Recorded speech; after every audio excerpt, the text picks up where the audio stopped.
Welcome to Next on the Tee with Chris Mascaro, the show where you get the inside access to the best minds in the game. Each week, Chris has the privilege of chatting with top instructors, legendary players, course architects, and industry insiders. If you're looking to improve your game, gain a new perspective, or just hear some incredible golf stories, you are indeed in the right place.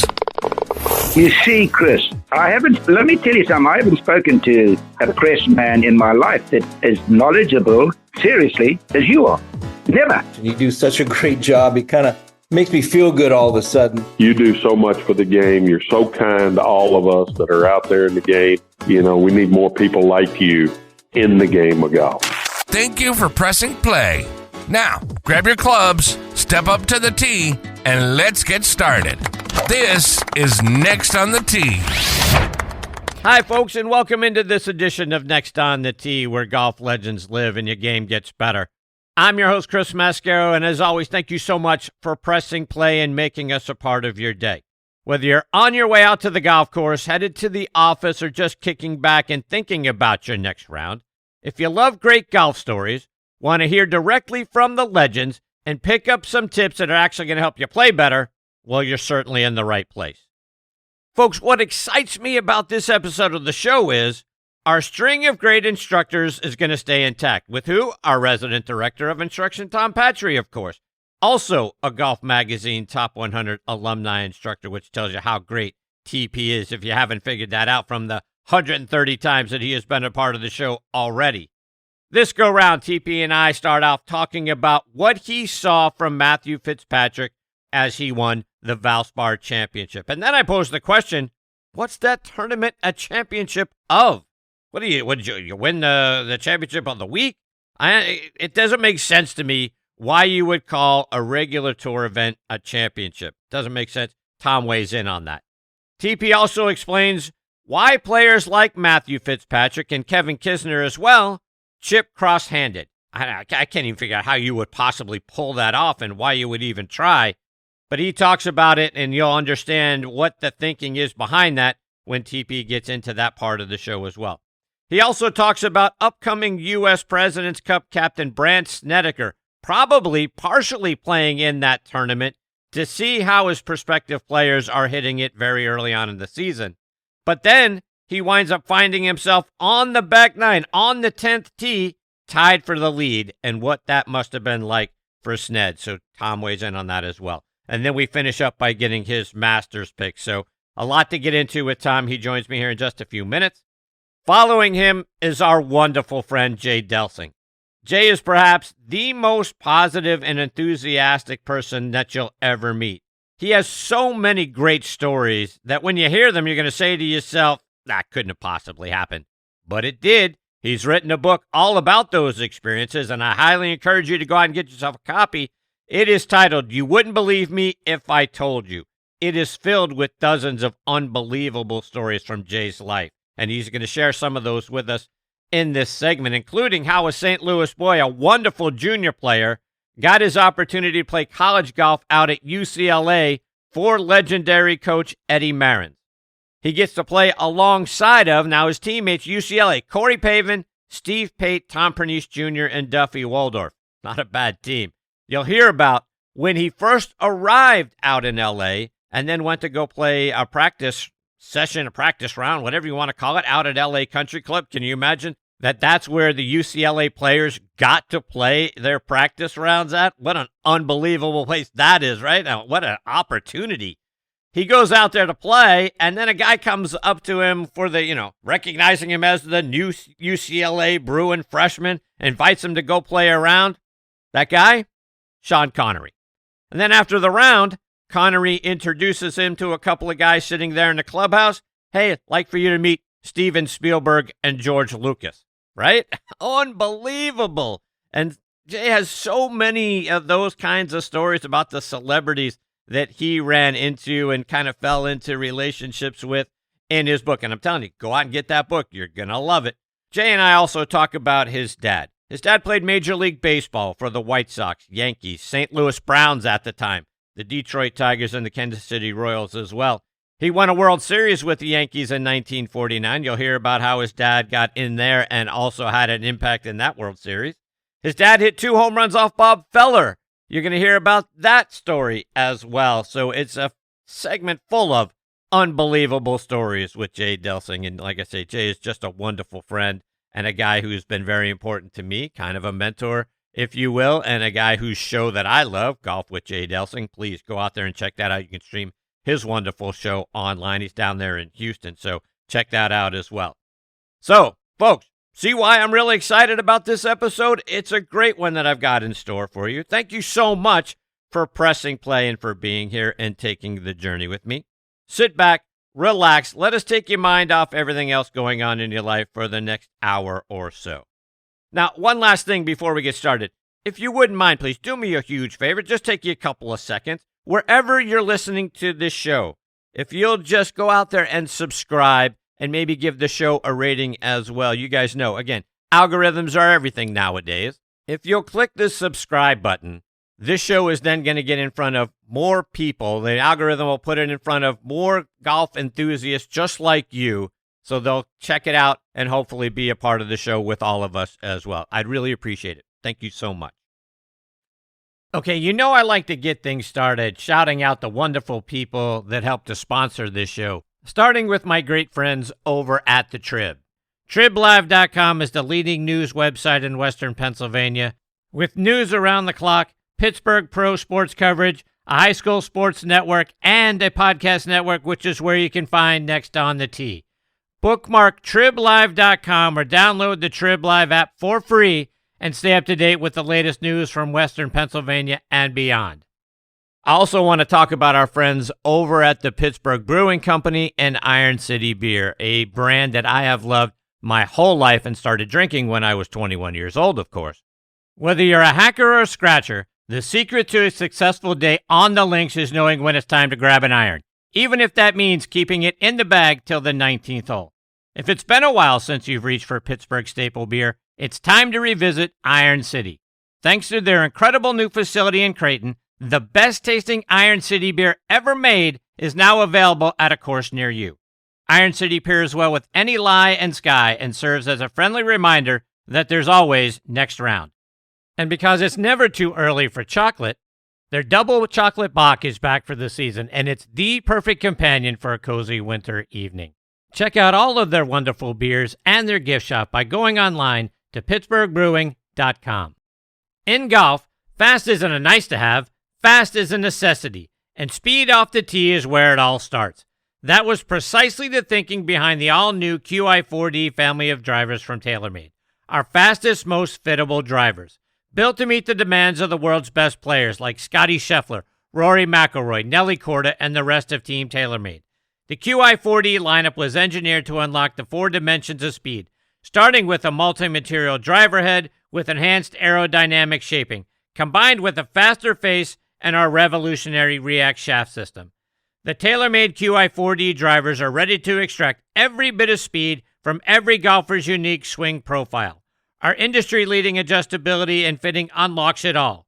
Watch the full story of QI4D, our quest to build the fastest, most fittable drivers, and unlock your newfound speed at TaylorMadeGolf.com/findingfast. Okay, now joining me all the way from lovely Naples, Florida, is our Hall of Fame Director of Instruction, Tom Patri. I tell you how many times that I've had Tom on the show, but every time I do that, I get emails and comments from psychiatrists and people from around the industry wondering what the heck is wrong with me. You know about his college days at Florida Southern, where he was a 2-time first-team All-American. You know about him being the Division II national champion back in 1981. You also know that he's in the Sunshine State Conference Hall of Fame, that he played all over the globe from 1981 to 1988, that he's been named Teacher of the Year everywhere he's been, that Golf Magazine named him a top 100 alumni instructor. But here's what you may not know.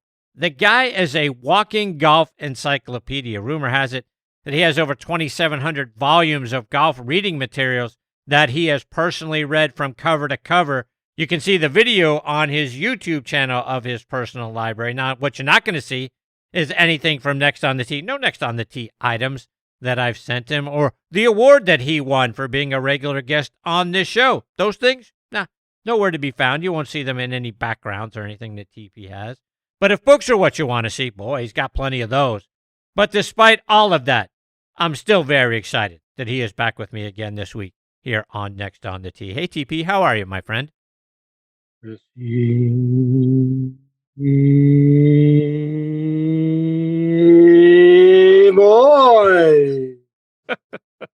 TP, How you doing, my friend? Oh, man, because I'm so happy I could just actually push one out right now. Hey, could you? Yeah. Nice. That's all. Yeah. Makes me feel good. I know. All right. Enough of all that. Chris, it's almost baseball season. It is almost baseball season. We're a couple of days shy. Yes. We have a little wager, don't we? Yeah. Rumor has it there's some money on the line. Red Sox, Yankees. Looking forward to getting your money. Yeah. Okay. Yeah. Move on. All right. So we're going to start this week's episode getting your thoughts on what we saw this past week from Matthew Fitzpatrick at the Valspar Championship. I want to talk about that in a second. Before we get into how Matthew played, help me understand, Tom. Valspar Championship? Why do we call golf tournaments championships? Now, I mean, if it were the Tour Championship at the end of the year, got it. The Valspar Championship? What is that the championship of? So I don't quite. We're in agreement on this. I don't quite understand. Like, for example, the Colonial is just the Colonial, right? Yes, it's just a Colonial, and the Texas Open is the Texas Open. It's not the Texas Open Championship, right? So why wouldn't the Valspar just be the Valspar, right? Yes. I mean, I don't. It's not the Club Championship. It's not the Tour Championship. It's not the Junior Championship. It's just the Valspar. So I'm not sure if. I think you're splitting hairs a little bit, but I kind of get it. What it's what is it exactly? Yeah, I don't understand championship at the end of that. No, I mean, what would you call it? To your point, you would just call it the Valspar. I mean, look, the Masters isn't the Masters Championship, and they've gone to great lengths in the past to talk about how it's not the championship of anything. Right. It's just the Masters. Right. Yeah. So the U.S. Open isn't the U.S. Open Championship. I wouldn't be surprised. And I don't have a clue about this, but I wouldn't be surprised if the tournament sponsor wanted to name it something, and the tour said, "Yeah, you can name it whatever you want to name it. You can name we don't care. Yeah, whatever. You can call just it sign the check. Exactly. Sign the check. It could be a little bit of that too. So that could be right. We'll give him a little pass on that. Okay, so let's focus on Matthew Fitzpatrick and the great way that he went about winning that golf tournament. He birdied 2 of his last 4 holes, including 18, which you were telling me this morning when we were talking prior to the show is just an unbelievably difficult hole. 16 and 17 are no slouch either. They were ranked 2nd and 4th most difficult for the week. So to finish those last 3 holes under par on Sunday was amazing. David Lipsky played them even, which was great as well. But when Fitzpatrick makes that 14-footer for birdie on 18, which was obviously huge, that ends up being the difference in the golf tournament. Yeah, I mean, I Chris, as you know, I did my golf schools there probably over a dozen years ago for 2 different winters up there, and spent a lot of time on that property. Played that golf course a lot, and those last 3 holes, when you're playing with your buddies for $10, aren't a lot of fun. So I can't even imagine under that kind of pressure. 18 is a really good, kind of a tight straightaway uphill par 4. That doesn't give you a lot of, doesn't give you a tremendous amount of room off the tee. And then the second shot is uphill to the green. And that pin traditionally is not a fun spot on Sundays. So to make birdie that a win is quite an accomplishment. I mean, I got to give this guy a lot of credit. He got nipped the week before at the Players. I really think the drive he hit on 18 he thought it was better than it turned out. He thought he had hit it pretty good, hit it through the fairway there, and kind of got a lucky break having a shot, but didn't turn out very well for him, and he lost part of bogey on the last hole. And then when you lose something like that, it's pretty disheartening because it's such a big tournament. And to come back the following week and play the way he played, kudos to him. He won the Valspar Championship, Chris. So, and he did it in kind of cool fashion coming down the stretch. But even more than that, let's talk a little bit about his golf game, if you don't mind. Please. you go back a number of years, and let's not forget he's a U.S. Open champion. And let's not forget the way he played the 72nd hole Yes. at the country club, hit a hell of a bunker shot, fairway bunker shot, if we remember, under incredible pressure, obviously U.S. Open pressure to win there. So he has the ability to call on some incredible talent at the right time. He's done it a couple of times now. He's worked very hard the last couple of years to get a little longer. He was a little bit, under average out there, and he's got considerably longer, worked his ass off on his body. Cross-handed chipping, which I know you want to talk about. Yes. And he's become a much better putter. Never was a bad putter. Was always a good putter, but he's become quite a good putter recently. He's really worked hard to elevate himself. And if you looked at Matthew Fitzpatrick on a range and didn't know who he was, he wouldn't really catch your attention. He's not John Rahm Long, or he's not Scotty Scheffler unique, or he's not Jordan Spieth miraculous in his short game, but he does everything pretty well. And the one thing he really does well is he's got no give up in him, and I love that about him. I'm a Matthew Fitzpatrick fan. I would say I'm definitely a fan of his. All right, so let's go back to that comment. Cross-handed chipping. I don't understand it. Why would someone go cross-handed there? Well, I don't know his reasoning. I don't know him, and I don't know why he did it, but I would assume that probably in his pitching and chipping strokes, he had some breakdown and some flippiness, and he wanted to get a little more stability. He's not the first one out there that's gone cross-handed chipping. As you know, you've done a little research now. We can share that with everybody. But I would suspect that he had some structure problems to the impact area, which caused some bad contacts and some less than adequate distance control. That's what I would suspect. That's the reason I would suspect he went that way. Yeah, to your point, I did do some research. Kevin Kisner also tried the chipping cross-handed thing, and there have been a few other tour players go cross-handed, even cross-handed with their full swings. Charles Owens played cross-handed, won twice out on the senior tour back in 1986. Josh Broadway, who's competed out on the Korn Ferry Tour for a decade, has used a cross-handed full swing. Don't understand that either. Colin Davidson is a guy who cross-handed out on the Canadian Tour for a long time. Patrick Welch, who is out there playing now, he was cross-handed in college at the University of Oklahoma. You can find him playing out on the Korn Ferry Tour.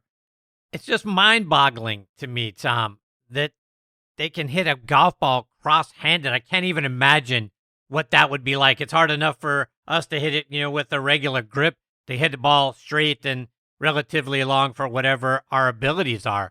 But to try it cross-handed, it's blowing my mind.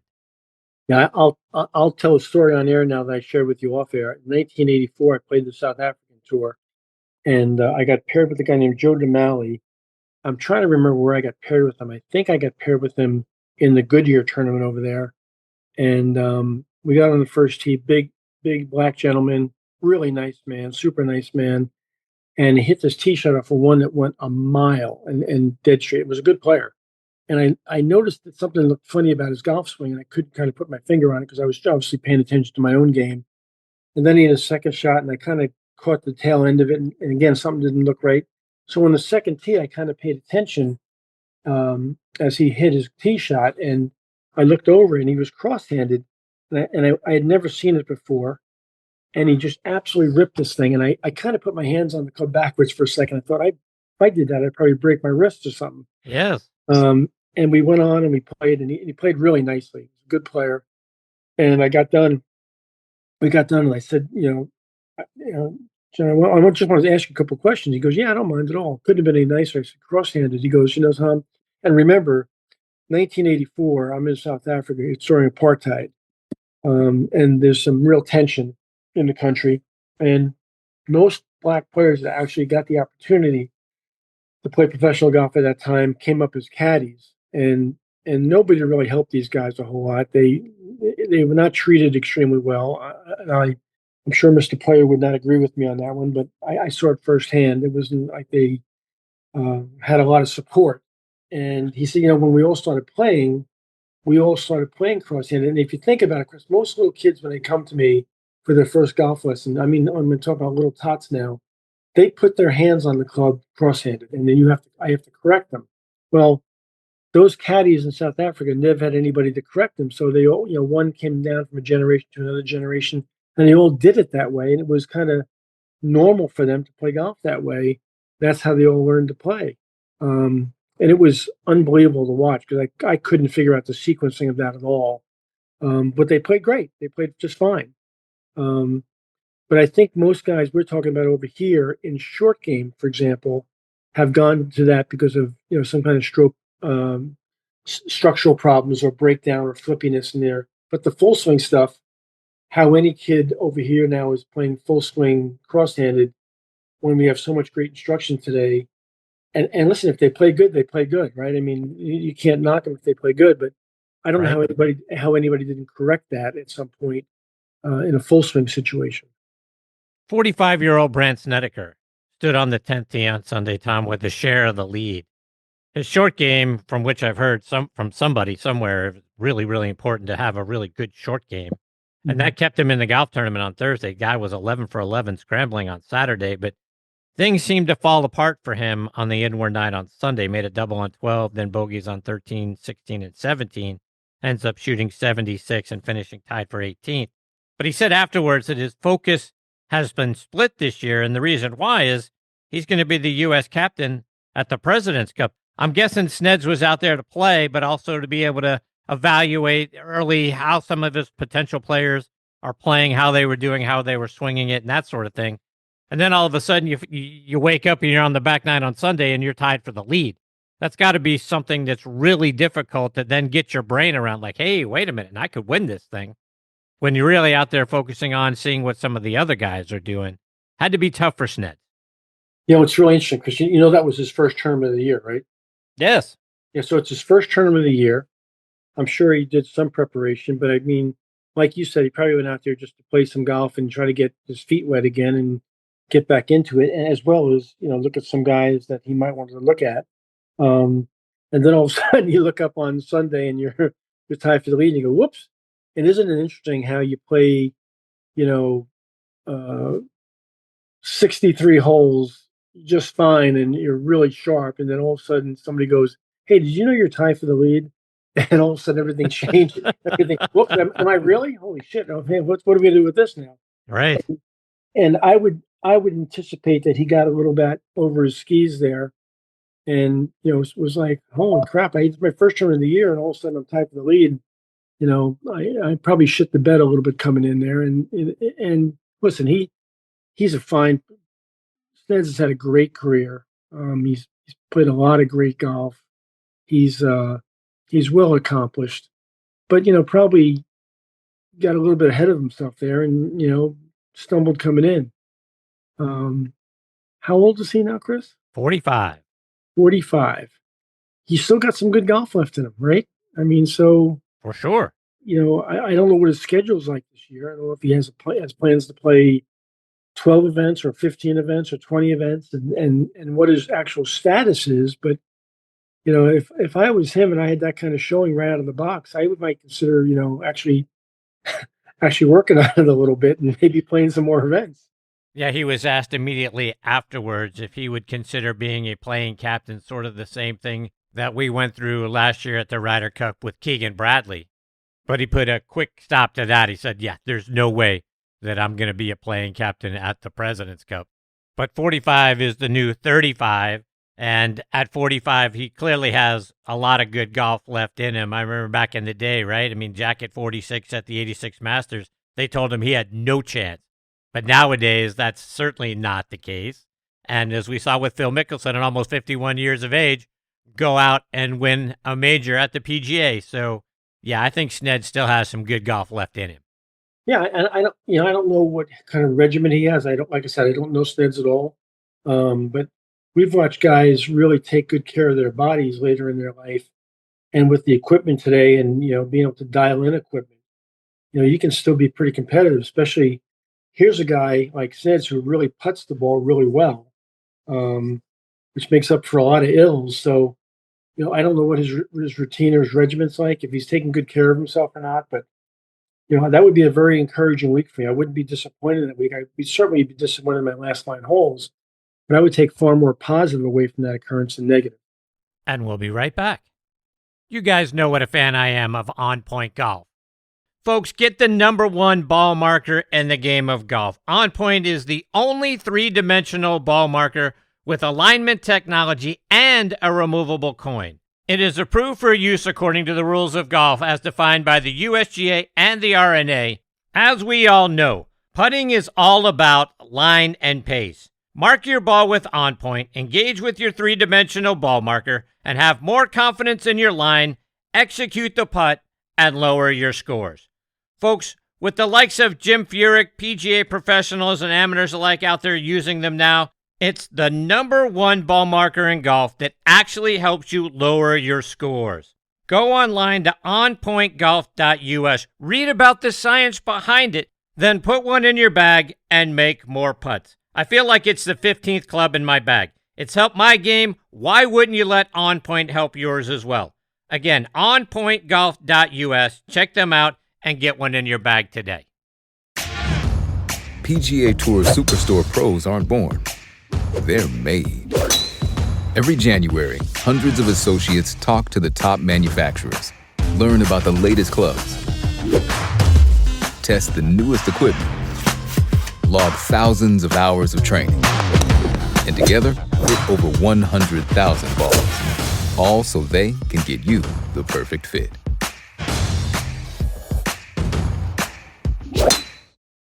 Now let's get back to the show. All right, speaking of the Masters, we're a couple of weeks, Tom.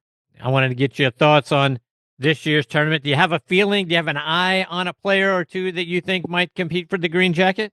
Well, let me first say this about the Masters. If I don't go to the Masters, which I'm not going this year, if I do go, I go. But if I don't go, I never work Masters Sunday, and generally on Saturday I work half a day and get home in time for the broadcast, and that's like a religion. You'll enjoy this story because a number of years ago, I had a guy who was a regular student of mine, pretty wealthy guy, had the jet, had the whole thing, and he'd come down, and he'd usually book 2 or 3 days in a row with me, come down, and pretty good player, and spend 2 or 3 full days with me. We'd work in the morning and play in the afternoon. So this one particular year, he calls me and he says, "Hey Tom, I want to come down Friday, Saturday, and Sunday," and he gives me the dates, and I look at my schedule, and it's Masters weekend. And at the time, I said, Bart, we can do Friday, and I can do half a day Saturday, but I don't work on Masters Sunday. He said, "Well, I want to come down Friday, Saturday, and Sunday full days." I said, "Bert, I don't work on Masters Sundays." And he said to me, typical wealthy guy, and I won't use his real name, and I didn't. I said, I'm not working on Masters Sunday. He goes, "Well, I'll double your fee for 3 days." Hey. I said, "Bert, listen, I don't work on Masters Sunday." He says, "I'll triple your fee for 3 days." Now I'm getting to a pretty good number now. I said, "Bert, listen, I really appreciate that, and we've been together a long time, and I love you, but let's pick another weekend because I'm not working." He says, "I'll quad your fee." Oh. So here's what I think about the Masters. I said no. Wow. Now I don't think Denise was really happy about that, and I don't think she knows the story. And she listens to this podcast. She might question me now. When was this happening? But I told him no, and he was not happy with me. And we hung up without a resolution.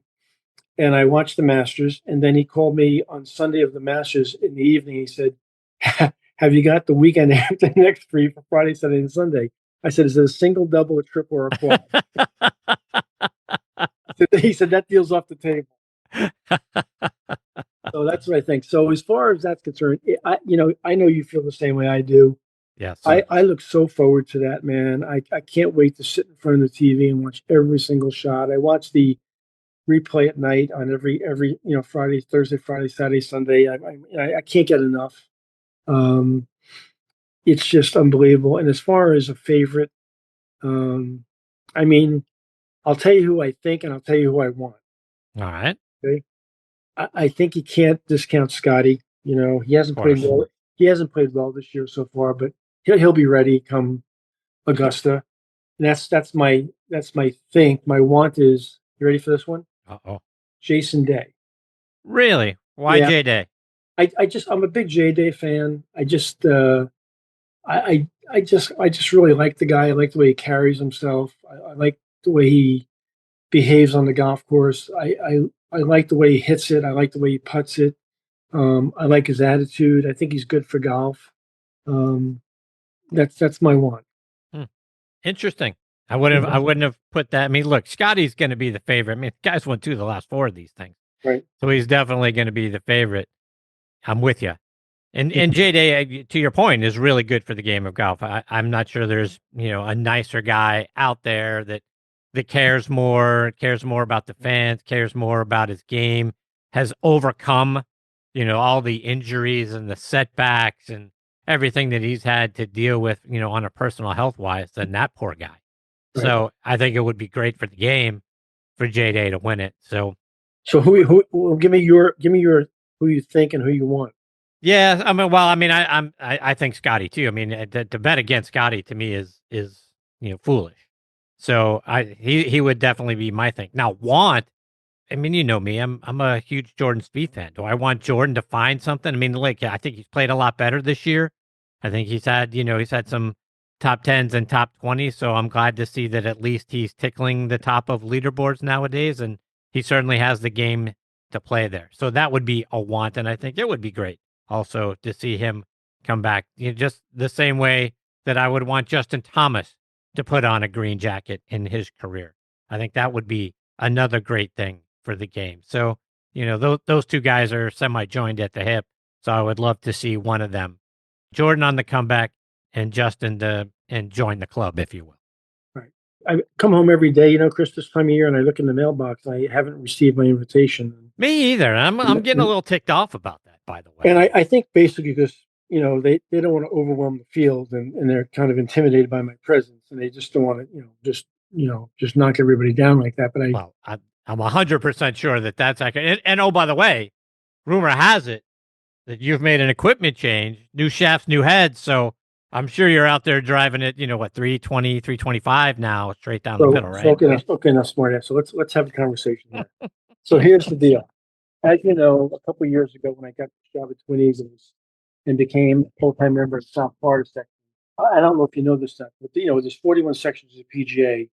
And when I was going back and forth between 2 jobs, as a South Florida PGA member, if I went to the Mets section, you can't play any events in the Mets section. You can't double dip. So I can go teach up there for the summer, but I'm not eligible to play in their section events. So when I got the job at Twin Eagles and I was here full-time year-round, it gave me the opportunity now to play again. And that first summer, 3 years ago now, I got to play 5 events that first summer. I really enjoyed playing again, but there was a lot of rust on it. I was really excited about last summer. Then I hurt my hip, as you know, and I was out of commission last summer. But I'm healthy again. FYI to all your listeners out there, I've now lost, ready, Chris, 32 pounds. Wow. On the way to 50. And I'm already feeling the difference. I'm already swinging the difference. I've been working really hard. I got together with a couple of fitters down here, good friends of mine. We made a head change from the T100 Titleist to the T250s, and we went from lightweight steel to a graphite shaft in my irons. We then dialed in the gapping, adding a hybrid between the 6-iron and the 7-wood, and we've been working our ass off already. And my first qualifier is still a little bit over a month away. The first one being the qualifier for the State Senior Open, but I've already put in 6 entries for the summer. So, look at you playing like a full tour schedule. Yeah, so I'm pretty excited. I'm going to be teaching in between, but even on the days I'm teaching, I've already on my schedule for the summer blocked off hours at the end of each day, especially with staying light so late, to put my hands on the club every day. I started and increased my stretching routine, so I'm really looking forward to it. I'm doing a lot more. Believe it or not, I'm doing a lot more short game work. Can you imagine that? Really? Yeah.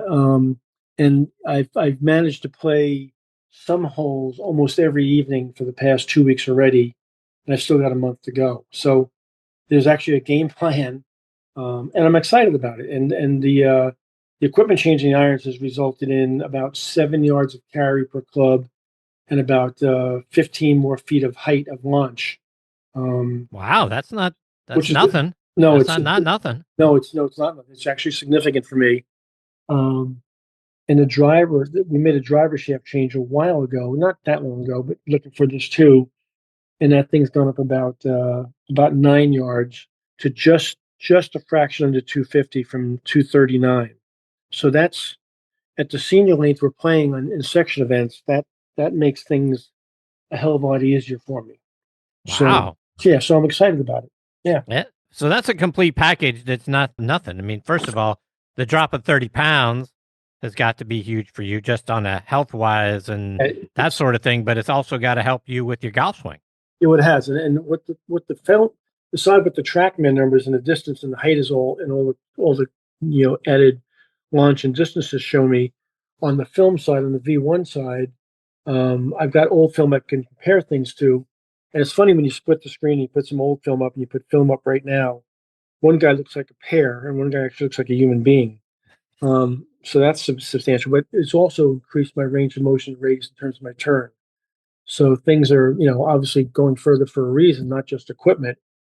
And I've actually changed golf balls too. I've gone from the Pro V1 to the Pro V1 X Left Dash.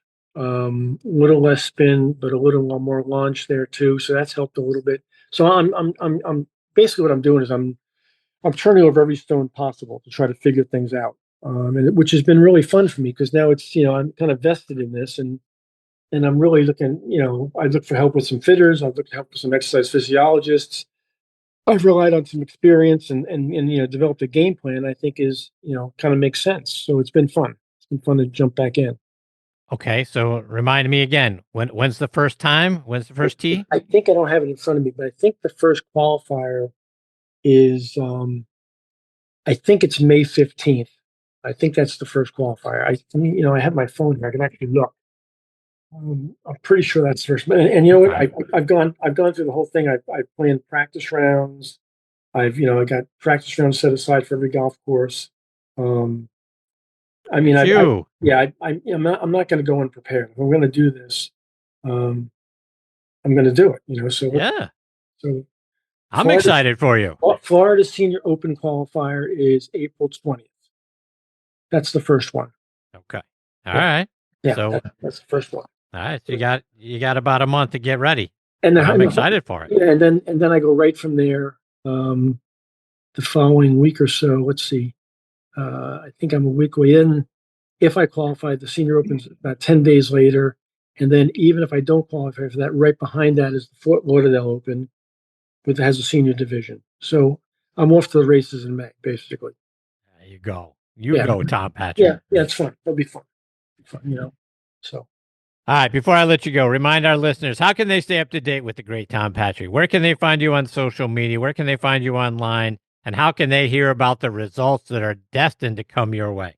Well, if the results are bad, I'm sure you'll call me out on air. So if the results are good, I'll brag about it on air. So one way or the other, everyone will hear about the results some way or the other on this broadcast. There you go. But before I do that, I know your next guest is a good buddy of mine, and I just want to say a couple of kind words about him because he deserves them.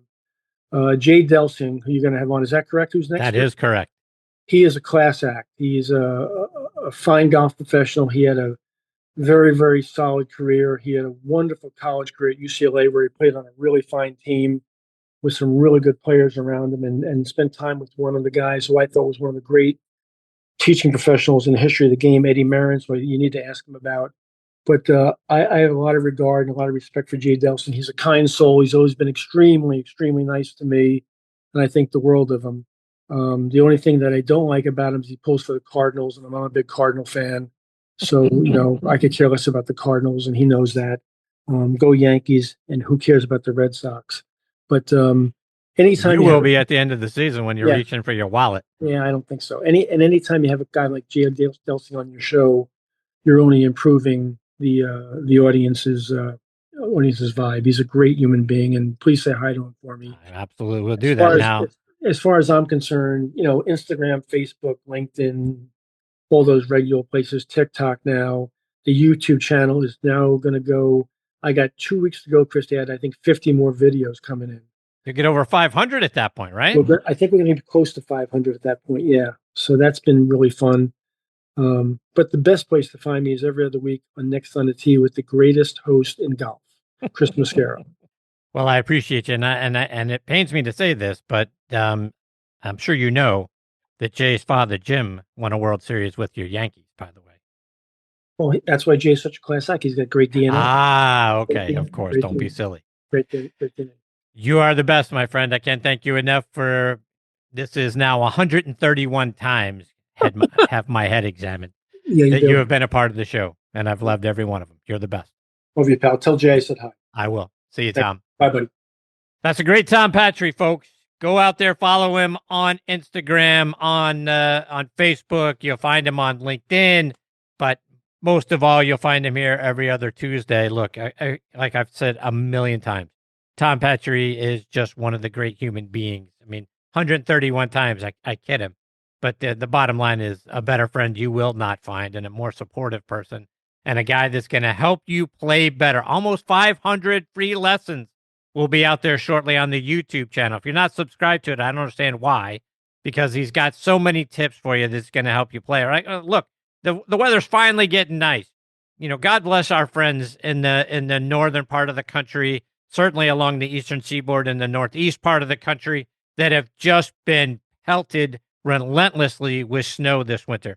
Finally starting to get into the 60s and the 70s. You can start getting out there. What's a great way to do it? Well, start by watching some videos that can help you with your game, right? We all got to start back over, essentially, right? Start the season with the fundamentals. Get the fundamentals right. Get your grip right. Get your stance right. Get your alignment right. Get your body right. Tom, God bless him, 30 pounds on the way to 50. But beyond that, you know, stretching the body and getting it prepared to play. All of those things you're going to find out there on Tom's YouTube channel. So go out there, subscribe, get yourself ready. We'll get Tom back on the show, and I'm telling you what, I couldn't be more excited that he is really getting his game dialed in for some of these senior events. I know he's going to play well. I can hear it in his voice, I can see it in his swing, and I can feel it that this is going to be the year he has some really good finishes out there on the Florida Senior Open. So looking forward to having Tom and hearing about all that news and prep here. He'll be back in a couple of weeks. Coming up next is a guy who's become a wonderful part of this show, a wonderful supporter of the show as well, and a guy I have a tremendous amount of respect for, and you will not find a more positive person in the game of golf or in life in general, for that matter, and that is Jay Delsing. Before I get to have Jay as part of the show, let me remind you about the great things going on up at Macklemore, because this year, get ready to experience a game like never before at the Keep, the brand new Bill Bergen and Reese Jones co-designed course at Macklemore. With its challenging layout and awe-inspiring views, every round here is an unforgettable adventure. Whether you're taking on the signature holes or just soaking in the scenery, the Keep is where your best golf meets nature's finest backdrop. So grab your clubs and join us up at Macklemore. The Keep is open and it's waiting for you. And folks, if you haven't tried 2 Under yet, you really need to. Why?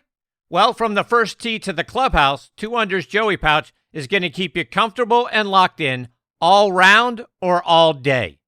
Build your own bundle by going online to 2 Under, that's the number 2, UNDR.com, and save up to 20%.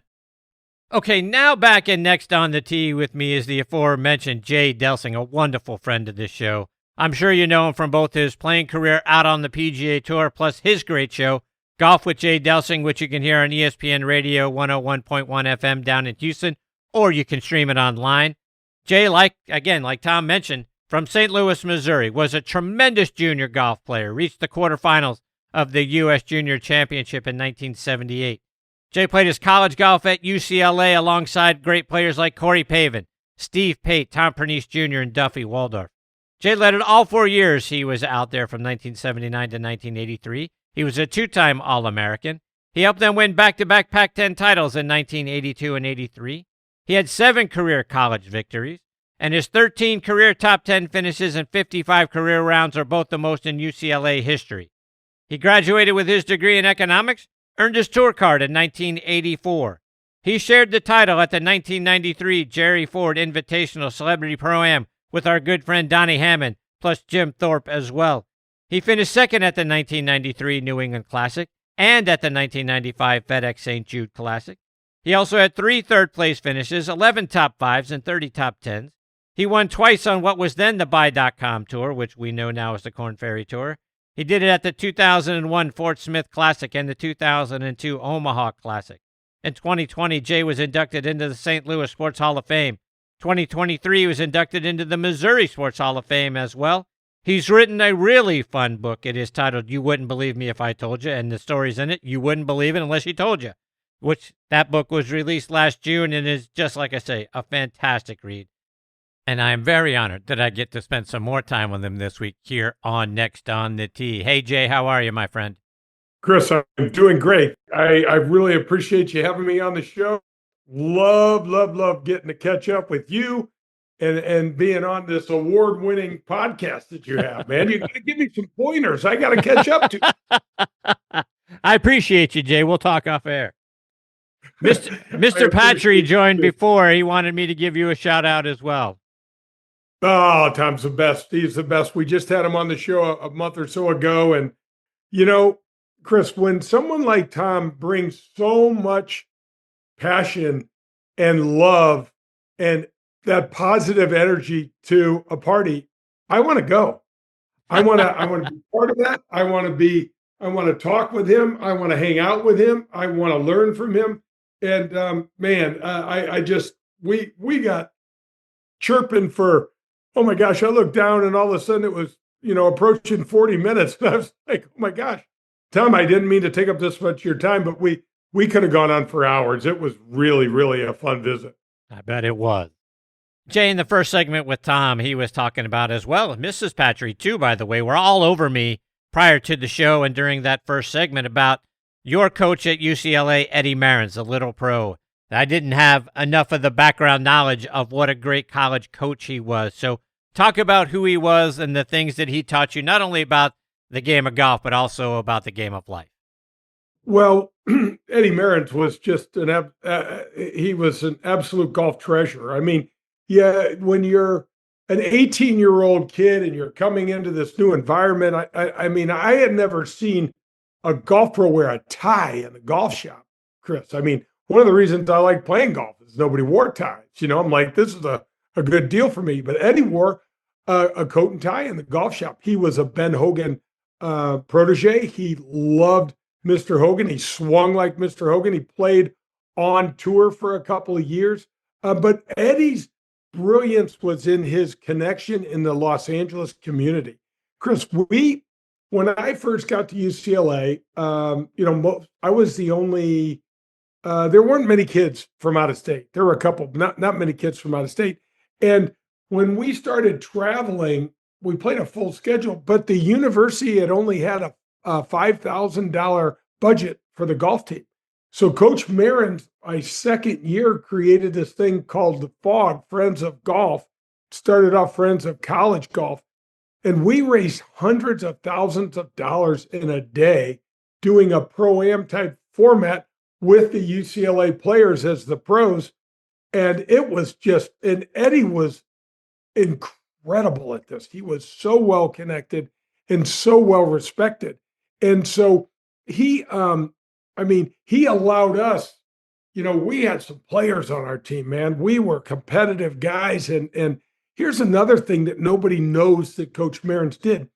Every 6 weeks for the first 3 years of my career at UCLA, Coach John Wooden would come in and talk to us about processes and putting one sock on at a time and things like that none of us had any clue about, when we were 18 years old, what the hell the great coach was talking about. But then as we look back on it, we're like, oh my gosh, now we know what he was talking about. It was an incredible experience, especially again from a kind of a hillbilly kid from North County in St. Louis going out to Los Angeles and going to Bel Air Country Club, which was just full of movie stars, Chris, and all these prominent people. And then, our entire golf team is sitting on the floor of the golf shop, and in walks in, Coach John Wooden. And I was just in awe. I mean, I had a poster, Chris, you can appreciate this because we're in the same generation. I had a poster of Bill Walton's 88 wins in a row. And so for me to be able to go from, this small house in part of North St. Louis to Los Angeles, really super cool and eye-opening and shocking and all of the things you could imagine. But Coach Merrins he had such great roots in the community. And I mean, so on Mondays and Fridays, we got to play the Great Bel Air Country Club. On Tuesdays, we played at Brentwood. On Wednesdays, we played at El Caballero out in the Valley. On Thursdays, we got to play Riviera and Calabasas. Oh, and my. and I mean, it just went on and on, Chris. We had practice range because Bel Air Country Club at the time did not have a driving range. So we had practice range capabilities at Los Angeles Country Club at Well. So we had privileges there. So it was just, I mean, for someone so green like me to walk into that environment and just, I had no idea what to expect, and to just look at all the good players and to play these great championship style golf courses, man, it was awesome. It like I said in the book, Chris, I just got really fortunate. The game has taken such great care of me, and now I know I'm on my back nine. I hope I'm just getting ready to hit my tee shot on hole 10, but I guess we never really know. But I want people to know that this game is so good, and it can, hell, if it did it for me, why can't it do it for you or for your son or daughter, your grandson or daughter? Yeah. So that's inspiring as it could possibly be. I mean, I don't want to leave your college days just yet, Jay, because obviously, like I mentioned in your intro, you were an unbelievably good junior player. Was it Marins that came and recruited you away from St. Louis? How did you end up going out to UCLA? Well, that's a funny story, Chris, because you got to remember, no internet, no cell phones, no nothing. So everything was done through the U.S. mail and a telephone call. And so what was really crucial for me being a blue chip recruit in college was, nearly winning the U.S. Junior. I lost to Don Herter in the quarterfinals. He went on to win the tournament. And then there were two other tournaments, Chris, each year that were significant national events. And those were the only ones. It was the Big I, the Insurance Youth Classic. And then it was also the PGA Junior Championship. And so I was fortunate enough to play in all those tournaments for 3 years.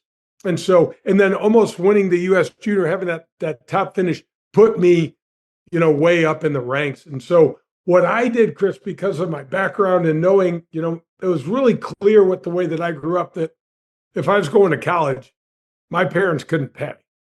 And I was going to college somewhere or another. I was going to go. And so, Chris, I remember I would save my money from caddying, working at the golf course.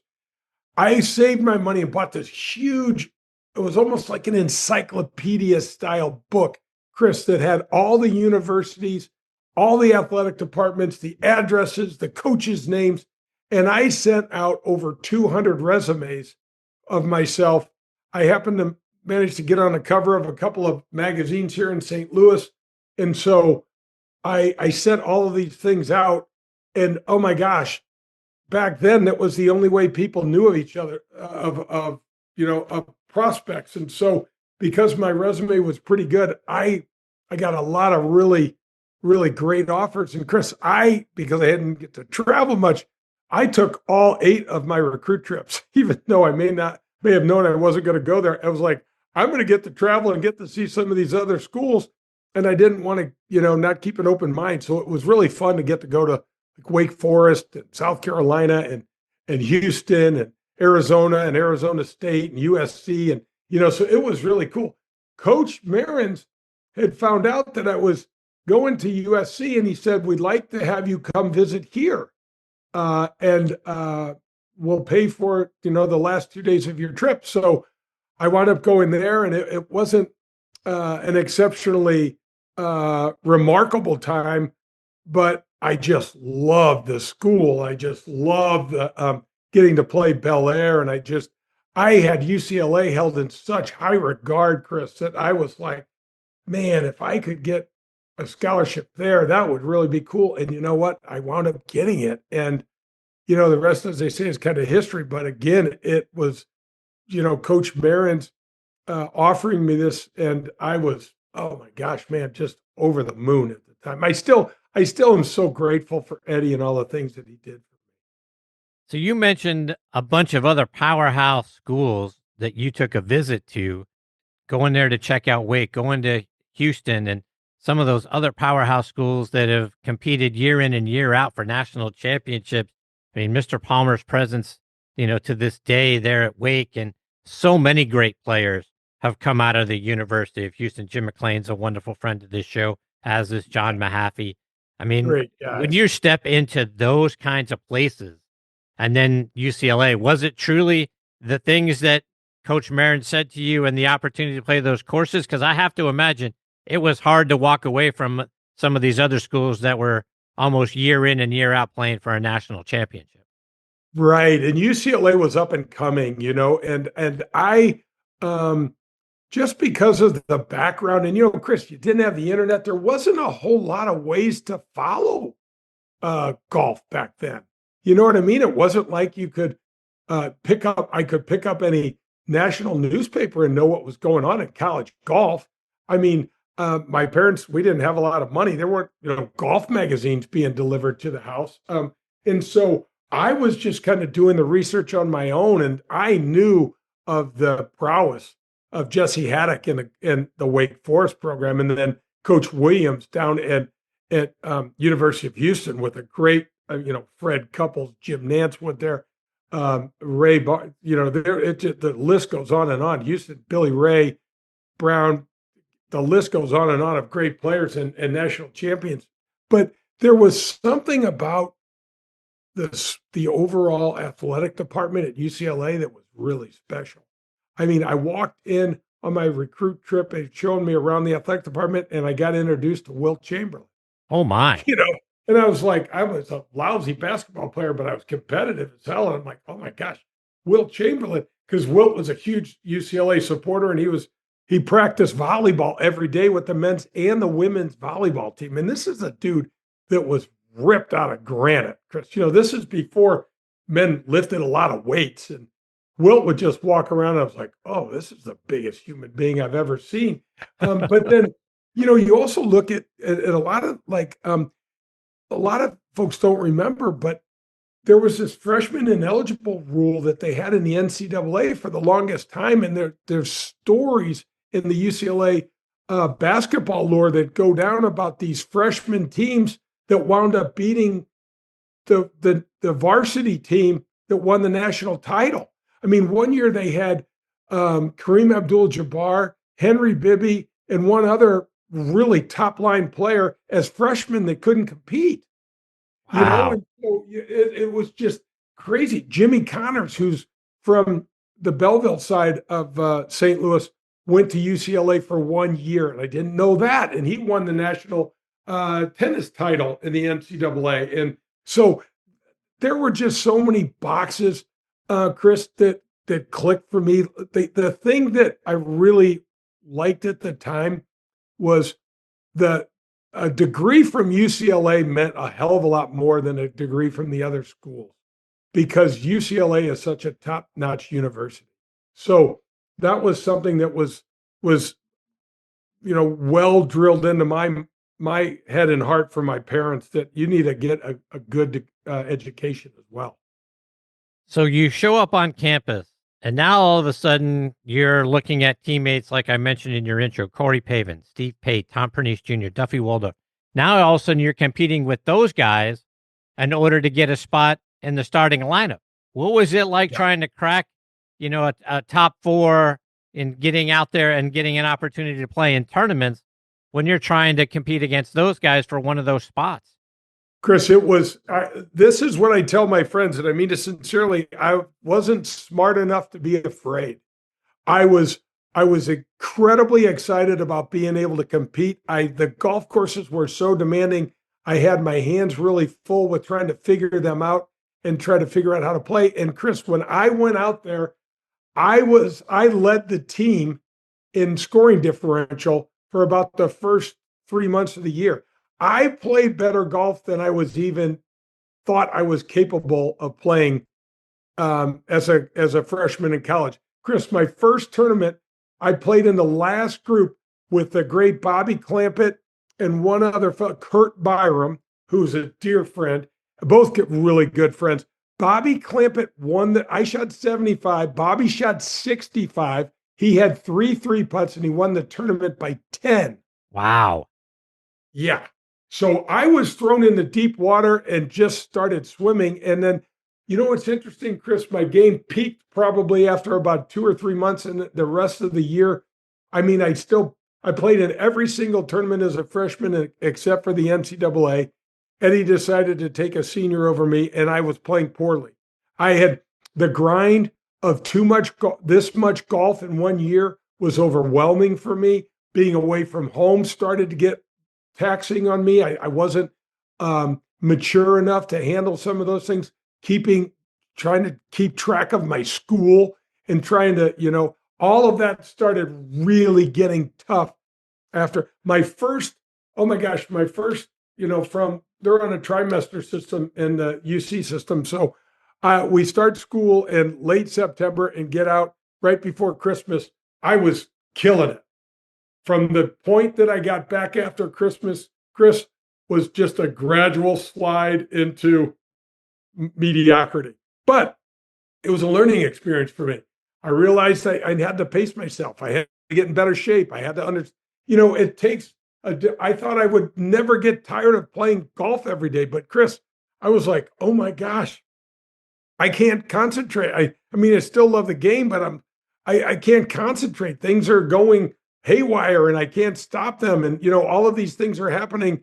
And then I'm on my own. I don't have a support system around me like I did at home and things like that. So it was a really, really big learning experience. And I still look back at it very, very fondly, but I wasn't playing great golf, but I was still around these champions, and I was still trying to suck everything in that I could. Jay, let's fast forward a little bit to your time out on the PGA Tour. You played out there from 84 into the early part of the 2000s. And I'm curious, like on both sides of the coin, and we'll start on the positive side. Was there a moment or two that you think back on and it kind of gives you chills to this day? Something great that happened, a great shot, a great tournament, a great round, something that really just, makes you smile when you think back on it to this day? Yeah, Chris, early, I think it was 91 or 93, I made a hole-in-one on 16 at Phoenix on Saturday. And Chris, this is no fooling. I'm standing on the tee, and the bleachers aren't built up like they are now, but there were a lot of people, a lot of drunk, very well-served people around.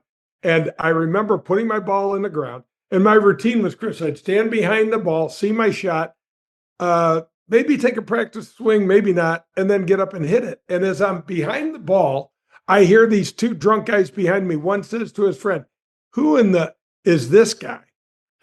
And his friend says, I have no idea, but I'll bet you $5 he misses a green. And I just chuckled to myself, Chris, because I'm like, you should have never bet $5 on me missing a green. Because, Chris, that's the way we grew up. Except guys were talking in your swing. We didn't have etiquette like that when we were kids. We were, it was more of a trash talking sort of golf game, when the kids got together. And so I hit this shot and then it goes in, and I turned around and I wanted to say, which one of you son of a guns, lost $5 and I just got a beer shower, and the cheering was something that I had never heard before, Chris. And a funny little tidbit to the story is my caddy says to me, dude, look, you won a car. And I say, oh my gosh, there's a car on the tee. And he says, can I have it? I go, of course you cannot have it. No. They said, I'll give you an extra $100 if you win the caddy race. Because remember, they used to have the caddy races over there, Chris, where for folks that aren't aware, after all three players would hit, the three caddies would get on the front of the back tee, and someone would say, on your mark, get set, go, and they would sprint to whichever caddy touched the green first, the front edge of the green first, won the caddy race. Well, a caddy broke his ankle one time. The caddy race is no longer part of that situation. But as we're walking towards the front of the tee, Chris, I look back on the windshield of the car, and there's a placard. And this gives you a real telltale state of the PGA Tour at the time. It's a Saturday. It's at the Phoenix Open, and I just make a hole-in-one on probably the most famous hole on tour now. right? I mean, I can't think of another one that's Right. more famous than 16. And there's 2 words on this little placard on the windshield that says Sunday only. Oh, So, I didn't get a car, but Chris, that experience was amazing. One Sunday, and with my parents, who have now both passed, getting to watch me play, I shot 61 on a Sunday and went from like 40th place to like 5th or something like that, Chris, similar. So those 2 are very special. Getting to win President Ford's tournament, getting to play with President Ford was amazing. The more than anything for me, Chris, the people that I met, not only the pros, the amateurs that I met, I made so many friends. I used to take every one of a person's business cards that I played in the Pro-Am with, and then I followed that up with my own business card and said to them, look, if you need anything, I'm here to help. I want to be your golf guy. In 1992, Chris, I started my own, it's called J. Delsing Golf LLC. I started my own hospitality and entertainment business while I played the tour, just feeding that from my Pro-Am partners. So my fellow pros dislike the Pro-Ams. I love the Pro-Ams. I embrace them. And up until COVID, I had a very, very successful hospitality entertainment business that COVID just wiped out. But it was just from the people, Chris, and this game of golf, as you know, but it's a uniter.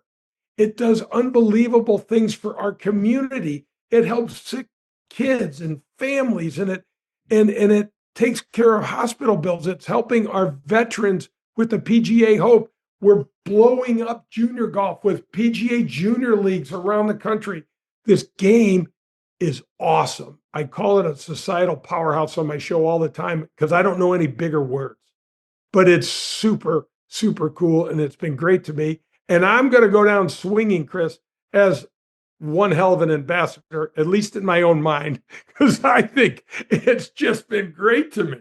and you have been great back. And that's one of the many things that I love about you, Jay, is the enthusiasm and the positivity that just oozes from every pore of your body, and the gratitude that you show. Vitamin G, gratitude is a big thing on this show, and you have a lot of gratitude for what the game has done for you, and that just kind of shines back out from you. It's a wonder to behold. Well, thank you. And I know I hear the same thing in your voice. I admire it. I try to emulate it. I try to start my day every day, Chris, with 3 things that I'm grateful for.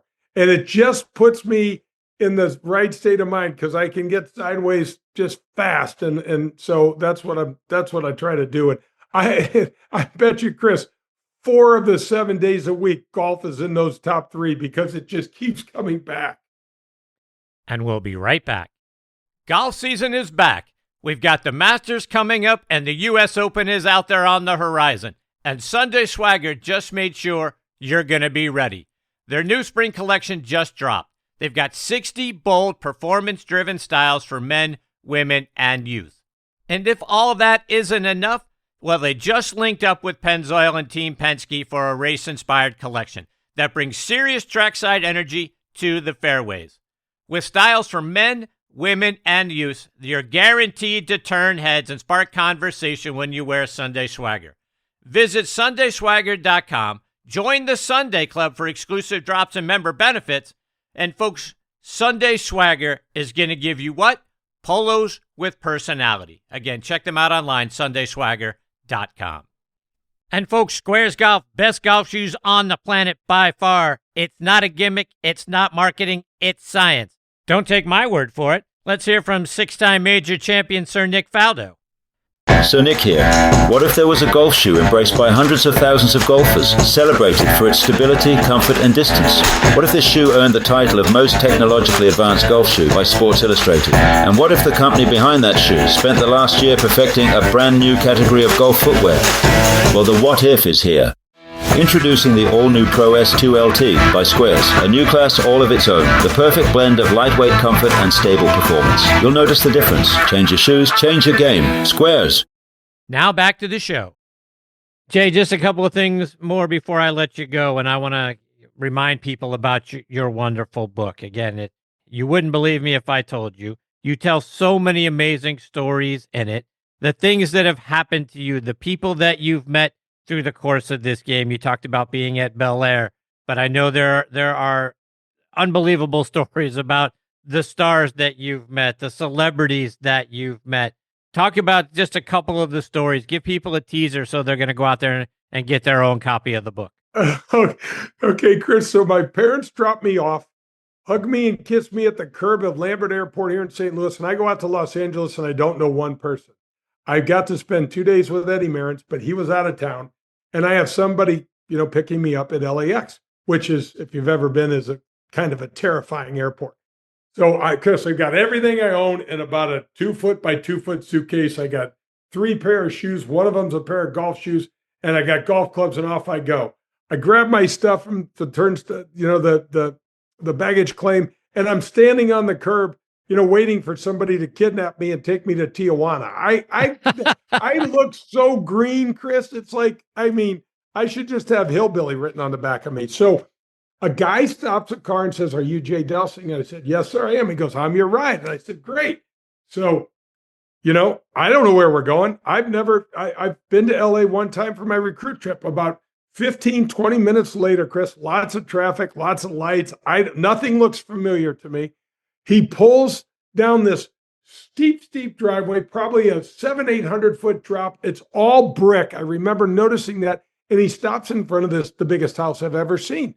And I just kind of look down at my hands are in my lap, and I'm thinking he's, obviously got to make a stop or something. And he shuts the car off and he hands me an envelope. And I said, "What's this?" And he goes, "This is where you're staying." And I said, "Oh, there must be some mistake." And he goes, "You're Jay Delsing. This is Barbara McCulloch's house, and this is where you're staying." And I'm like, "Are you sure?" So anyway, long story short, Chris, I get instructions. I get a key. Mrs. McCulloch's not even home. I grew up in a 1,000 square foot house, Chris, 1 bathroom, 5 siblings. I had a walk-in closet, my own shower, my own bathroom, the whole thing. My bedroom was probably as big as the living room in the house I grew up in. Wow. Anyway. So Chris, it also happens to be on the 9th tee of Bel Air Country Club. And so every night I was sneaking out trying to figure out how to play this golf course at 6 or 7 o'clock at night and play this little whiskey route to try to figure some things out. Coach Merrence calls me about 2 weeks into my stay and says, "Come on up. I want to watch you hit some putts." I said, "Okay." So I grab my bag. I go out the backyard, up the hill, and I'm on the putting green. And about 15 minutes into my stay, someone taps me on the shoulder with a very familiar accent and says, "Young man, would you care to play 9 holes of golf with me?" And I turn around and it's Sean Connery. Now, this is 1979, Chris. Immediately, I have the biggest man crush. I'm like, "Oh my gosh, Mr. Connery, I'm not a member." And he goes, "No, you're part of the UCLA team." And I said, "Yes, sir." And he goes, "You can play with me." And I go, "Oh my gosh." So like a little puppy, Chris, I sprint over to my bag, I pick it up, and I follow him. And look, he didn't have an entourage. He didn't even have a caddy himself. It's 2 dudes walking off the tee, but one of them's me and one of them's Sean Connery. So I'm 18 years old, have no idea, no life experiences, don't know what questions to ask a man like that. So we're just talking. And after about 3 holes, he goes, "Could you stop calling me mister?" And I said, Yes, sir." And he goes, "And don't call me sir, just call me Sean." I'm like, "Yes, sir. Okay. All right." So he's asking me how to hit shots. Chris, I barely know how to describe things. I knew how to do it, but I don't know. It was, I remember at one point asking him, "Mr. Connery, do you like Los Angeles?" He goes, "Oh, it's a hellhole. No, I hate it." And I'm like, "Oh, because this is brand new to me. I kind of like it." Anyway, we're walking up the 9th fairway and we're 4 feet apart and we can barely see each other. That's how dark it is. And I said, "Sean, let's play the back 9. He goes, "Jay, I would love to, but I can barely see the ball now." And I said, "Me neither, but this is the coolest day of my life and I don't ever want it to end." And he goes, "Well, would you like to come in and have a beer with me when we're finished?" I mean, Chris, really? I'm 18. First of all, I'm like, yes. So we walk off the green, you exit left, you walk through this tunnel. No lie, Chris, it's about a 70-foot tunnel. He presses a button, elevator comes down, takes us into the middle of the men's locker room, which I'd never been before. He shows me where to put my bag, and he goes, come on, follow me. We're going to the men's grill. All right, this is cool. So my jaw is just wide open. I'm following Sean Connery like a little puppy, and he runs into two friends of his, introduces me. I say, yes, sir. Nice to meet you, sir, the whole thing. They say some pleasantries. And then I said, nice to meet you again. It was great to meet you. And we walk along. He turns the corner and stops me and he goes, those guys are so creative. They're going to do some incredible things in Hollywood. You should make note of them. Steven Spielberg and George Lucas. That's who the people he introduced me to.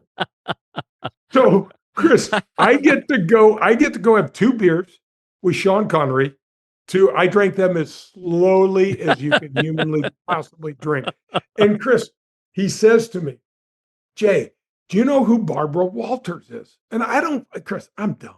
I have no idea who she is. But I don't want to be. And I said, yes, sir. And he goes, great, because she's interviewing me this Saturday, and I think you'll get a kick out of it.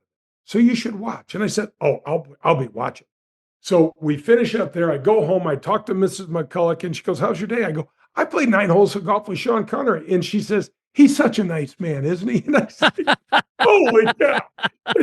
And I said, Mrs. McCulloch, do you know who Barbara Walters is? So of course, she's the lead interviewee for ABC, and she's been doing it for years and years. And I said, well, she's got an interview with Sean coming up this Saturday. And he said, we should watch. And she goes, oh, I would love to watch with you. What an experience. And that was in the first 2 weeks of me getting there. Wow. I can't imagine. That's what I said. I can't imagine where you go from there. I know it's just absolutely crazy. But I mean, Chris, we would walk up and see Jerry West all the time. He was a huge UCLA supporter and a really good golfer. We'd see George C. Scott all the time. We'd see Robert Stack. James Garner was a huge UCLA supporter, and Jack Wagner. I mean, I'm like, I'm not sure what that guy's name is, but I know he's on TV, because I just didn't get out much back then. Wow. What an introduction to California, to life at UCLA, and what was to come. Unbelievable. Jay, one more before I let you go. And like I mentioned to TP at the end of our segment, we were talking leading up to you. Your father played Major League Baseball. Your father, Jim, played for the White Sox, the Yankees, the St. Louis Browns back in the day. The Tigers and the Royals won a World Series with the Yankees in 1949. Just remind everybody about your dad. Well, I miss him every day, and thank you for bringing that up. Dad grew up on a dairy farm in Wisconsin, and he got pulled from the Pacific Coast League in 1949 because Joe DiMaggio had this virus, and they didn't know what it was, but Joe couldn't play. So my dad played in center field. It was the year, Chris, that the Yankees were down by a game with 2 games left to Boston, and they came back and won the 2 games and won the AL pennant and then won the World Series. My dad hit, I think, 3 home runs in a week and drove in like 8 RBIs. And Chris, I have a ball. When my dad died, I got 53 baseballs in the house. They weren't well kept, but on one ball, it just says September 28th. And so, Chris, I did some research. On September 28th, my dad hit a home run in Yankee Stadium. And so that's got to be the ball from Yankee Stadium, which is so super cool for me. And then lastly, Chris, the Yankees were kind enough to give my dad a full share of their World Series benefits. And with that money, he bought my mom's wedding ring. Wow. What a great story. Yeah. Chris, the next year they called my dad in. A guy named Art Richmond took me to lunch when I was playing at the Westchester Classic. He was the general manager for the Yankees. And he goes, I got to tell you this story. I call your dad in. He's 25 years old, and we just won the World Series. And we say, Jimmy, we want you to play for the Yankees next year. And my dad said, Art, this is a dream come true for me. I want to play for the Yankees too. And he said, we'll pay you $5,000. And my dad said, Art, is that negotiable at all? And he said, yeah, take it or leave it. And so Art, on eBay, Chris, on eBay, I looked up Art Richmond and some other things, and I found my dad's original contract with the Yankees. I Get bought out. it for about $400 on eBay, and it says it. My dad made $5,000 in 1950. Wow, what a find on eBay. Oh, Jeez. Chris, I've got some of the coolest memorabilia. I've got these old bar stools. Their leather bases are the seat part. The leather bases used in a Major League Baseball game, and then the legs are old game used bats from my dad and some of his teammates. Oh my goodness.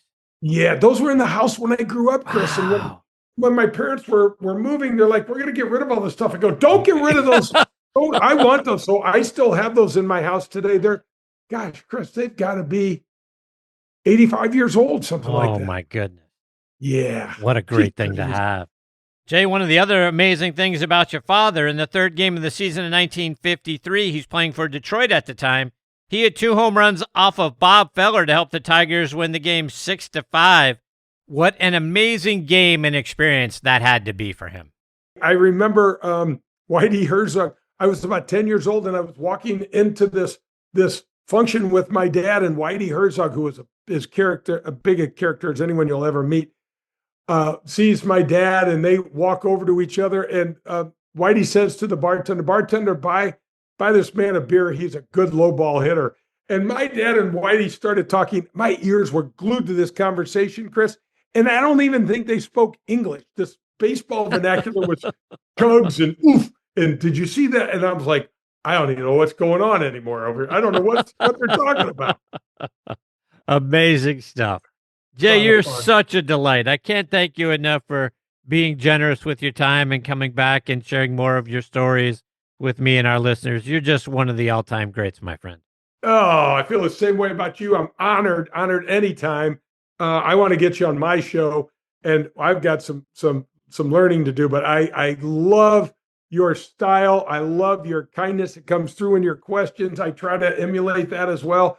I want to be a soft tosser, and I want to talk about whatever our guests want to talk about. So anytime, man, I really appreciate you. Let our listeners know, Jay, again, how they can listen to your show, get a copy of your book, and then follow you on social media. Basically, go to jdelsinggolf.com. You can send me an email, jay@jdelsinggolf.com. I respond to all my emails. I get a lot of stuff.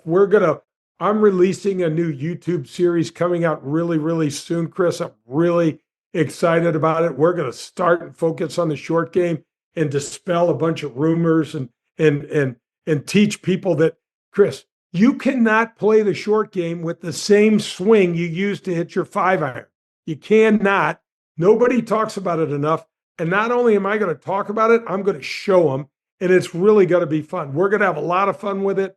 And my mission, like I said on this back nine, is I want people to play a lot of golf, and I want them to play better golf. I don't want to make a pretty golf swing, Chris. I want to make a functional swing. I want you to shoot lower scores, period. I don't care what you look like.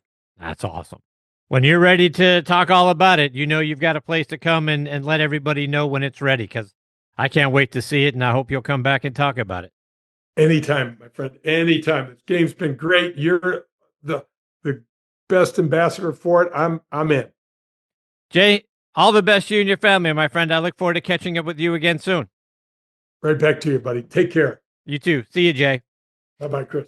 That's the great Jay Delsing, folks. And again, just like I said to him, and it's not just because he's here. I mean, you can hear it in his voice. You can hear it in the enthusiasm that he shares his stories and the things that he has been a part of. And look, you got to go out and get this book, because just the couple of stories that Jay shared with us tonight, it's just, you want to talk about somebody who's been star-kissed and had so many wonderful experiences and the things that you would just not believe. Again, the title of the book is You Wouldn't Believe Me If I Told You, and it's amazing. One great story after another, just like the one that he talked about with Sean Connery and having an opportunity to stumble upon a meeting with Steven Spielberg and George Lucas.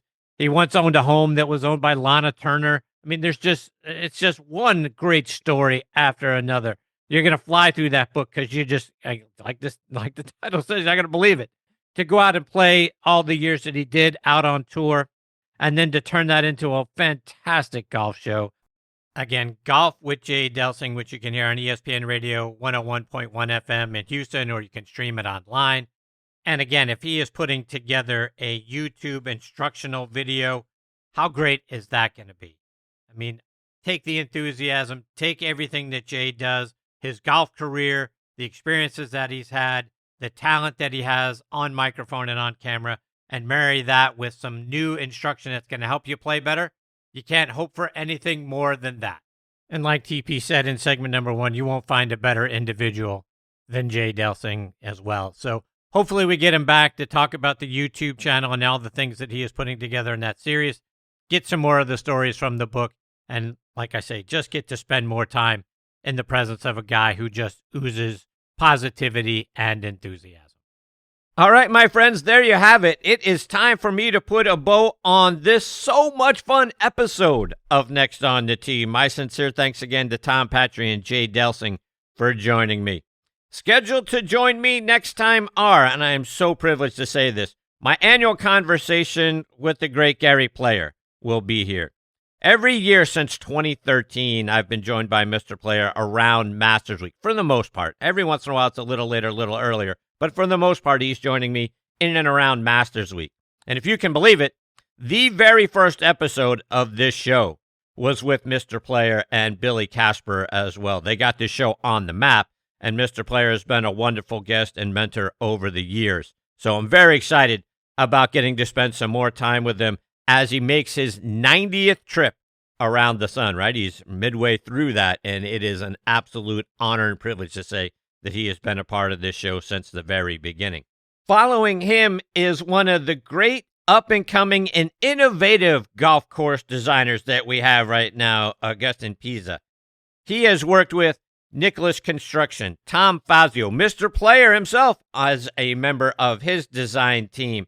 He's also got some amazing courses that he has personally designed or renovated. If you're a TGL fan, you've seen some of his designs in those video holes that they play. And Augie is just an absolute delight. I know you're going to fall in love with this guy when he joins me and shares his story. So please come back, press play, and enjoy a wonderful episode of the show next time around. It's going to be filled with so many great stories and such energy. You're going to love it. I want to thank our friends again over at Trib Live for being such wonderful partners and for hosting this show on their site. For the latest news from Western Pennsylvania and beyond, including your favorite sports, go to triblive.com. You can find the show by clicking on the Sports Section tab, and right there on the homepage of the Sports Section, most recent episode front and center available for you. Or you can type in podcast.triblive.com, and many of the most recent episodes from this season are there for you as well.